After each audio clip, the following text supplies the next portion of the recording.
Oke, berikutnya kita akan mengidentifikasi domain dari suatu fungsi melalui contoh-contoh saja pembahasannya. Nah, pertama temukan domain dan image atau range untuk fungsi ini ya.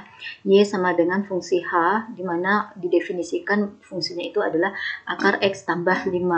Nah, dalam hal ini tentunya menjadi mesinnya adalah ya fungsi ini, yaitu akar X tambah 5. Nah, kemudian kita tentukanlah domainnya. Menemukan domain dari fungsi ini sama artinya dengan kita mau mengidentifikasi input yang tepat untuk bisa masuk ke mesin ini. Nah, mesinnya itu kan akar X tambah 5.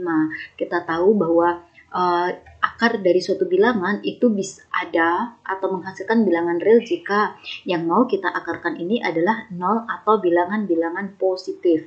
Kalau akar dari bilangan negatif kan tidak ada ya. Karena misalnya akar dari negatif 1 apakah sama dengan negatif 1? Tidak. Nah, jadi oleh karena itu domain atau input yang pas untuk fungsi ini adalah semua bilangan yang bisa membuat X tambah 5 ini positif atau sama dengan 0. Atau secara matematis dituliskan bahwa domain atau input yang pas untuk bisa masuk ke fungsi ini adalah semua bilangan real tapi dengan syarat X tambah 5 ini atau apapun yang ada di bawah akar ini, yang dalam hal ini adalah X tambah 5 harus besar atau sama dengan 0. Nah, kalau kita selesaikan ini kan pertidaksamaan linear ya. Berarti domainnya adalah semua bilangan real dengan syarat X besar sama dengan negatif 5, di mana negatif 5 diperoleh dengan cara memindahkan tambah 5 dari kiri ke kanan menjadi 0 kurang 5 yaitu negatif 5. Nah, dengan demikian domain dari fungsi ini adalah semua bilangan real yang berada di kanan 5, di kanan negatif 5 termasuk negatif 5 itu sendiri. Makanya lingkarannya diisi. Dan yang di kanan negatif 5 inilah nilai-nilai yang akan menjadi domain untuk fungsi ini. Atau nilai-nilai yang berada di kanan negatif 5 inilah yang bisa masuk ke sini. Nah, kemudian untuk outputnya berarti hasil akar ini. Kita tahu bahwa hasil akar dari semua bilangan itu pasti positif. Oleh karena itu, output dari fungsi ini adalah semua bilangan real atau kita notasikan secara matematis dengan Y yang merupakan anggota bilangan real di mana Y-nya itu pastilah bernilai 0 atau positif atau besar dari 0. Kemudian kita lihat contoh perhitungan dari nilai fungsi ini. Misalnya kita ingin menghitung nilai H pada X sama dengan negatif 4. Apakah bisa? Nah, pandanglah domainnya. Negatif 4 itu berada di daerah domain ini kan ya, kira-kira katakanlah di sini negatif 4. Maka tentunya pada X sama dengan negatif 4 kita bisa menghitung nilai fungsi ini, yaitu akar dari negatif 4 tambah 5 atau akar 1, yaitu 1 ya. Kemudian H pada negatif 2. Pada X sama dengan negatif 2, apakah kita bisa menghitung nilai fungsi ini? Nah, lihat domain ini, daerah ini. Negatif 2 berada di daerah sini ya. Oleh karena itu tentunya kita bisa menghitung nilai H pada X sama dengan negatif 2. Gantilah X di sini dengan negatif 2 menjadi akar dari negatif 2 tambah 5, yaitu sama dengan akar 3. Nah, tidak masalah sampai sini saja.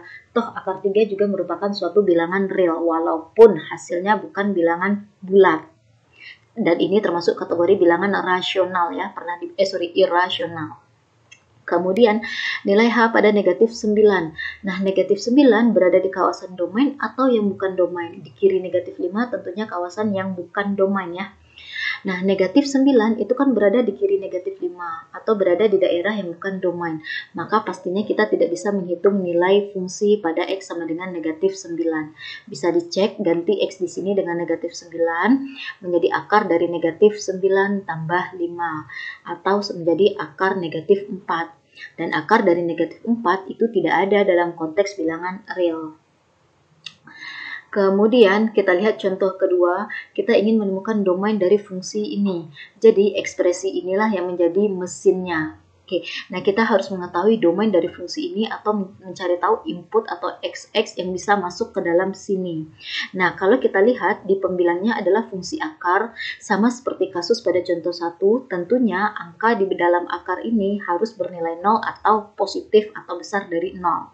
Jadi, syarat pertama untuk domainnya adalah semua bilangan, tapi dengan syarat haruslah X kurang 4-nya itu besar atau sama dengan 0.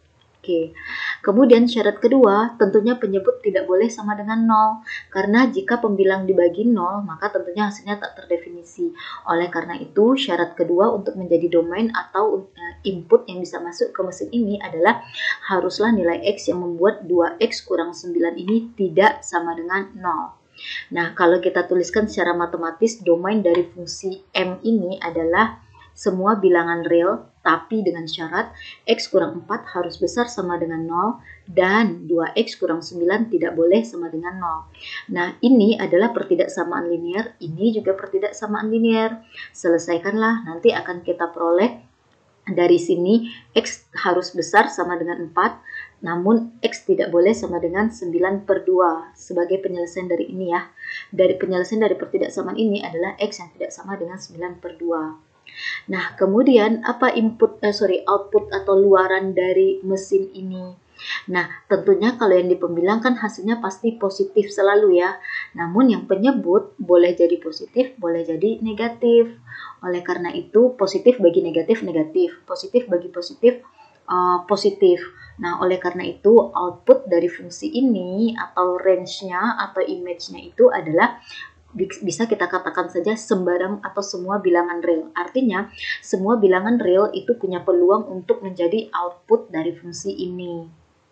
Nah, kalau kita lihat contoh perhitungan nilai fungsinya, nilai pada M sama dengan 4. X sama dengan 4 itu kan termasuk domain ya, karena di sini X besar sama dengan 4 yang menunjukkan 4 juga anggota domain, di mana 4 ini bisa masuk ke dalam fungsi ini. Kalau kita hitung, akar X kurang 4 menjadi akar 4 dikurang 4, kemudian yang X di sini pun diganti dengan 4. Nah, pembilangnya menjadi akar 0, di penyebutnya menjadi 8 kurang 9. Akar 0 itu kan 0, dibagi negatif 1 hasilnya tetap saja 0. Oke. Kemudian contoh berikutnya adalah M2. X sama dengan 2 apakah termasuk dalam domain ini? Tidak, karena X sama dengan 2 itu tidak besar dari 4. Oleh karena itu pastinya 2 tidak bisa masuk ke dalam fungsi ini. Nah, ini buktinya di pembilangnya akar dari 2 dikurang 4 menjadi akar dari negatif 2 yang hasilnya tidak ada dalam bilangan real. Oke, kemudian kita lihat contoh ketiga. Kita ingin mengetahui domain dan range untuk fungsi ini. Oke, jadi mesinnya adalah X kuadrat kurang 3X kurang 10. Nah, kita harus mencari tahu input yang bisa masuk ke dalam mesin ini. Nah, input itu adalah X ini kan ya, dimana dia nantinya yang kita harapkan adalah suatu bilangan. Kalau kita amati ekspresi ini, mulai dari suku yang pertama, bilangan berapapun, entah kecil sekali ataupun besar sekali, tentunya bisa kita kuadratkan. Kalaupun tidak bisa dihitung secara manual, toh kita bisa menggunakan kalkulator. Jadi, X kuadrat itu pasti merupakan suatu bilangan untuk X sembarang bilangan berapapun. Kemudian 3X juga begitu. Berapapun bilangan untuk X, jika dia dikalikan 3, tentunya akan selalu bisa atau selalu ada hasilnya, dan hasilnya tentunya suatu bilangan juga. Jadi ini adalah suatu bilangan dikurang dengan bilangan dikurang dengan 10, tentunya selalu ada hasilnya. Entah kita gunakan kalkulator untuk menghitungnya ataupun secara manual, silahkan. Nah, tapi kesimpulan yang bisa kita tarik adalah tetap saja bahwa input atau yang menjadi domain dari fungsi ini adalah semua bilangan real. Begini saja artinya adalah semua bilangan real tanpa syarat. Nah, yang menjadi outputnya itu adalah ya semua bilangan real pula. Jadi, setiap bilangan real itu punya peluang untuk menjadi output dari fungsi ini.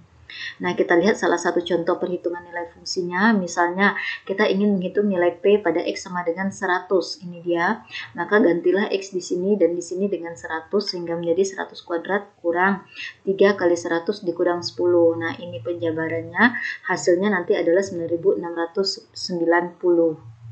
Nah, itulah contoh-contoh cara mengidentifikasi domain dari suatu fungsi.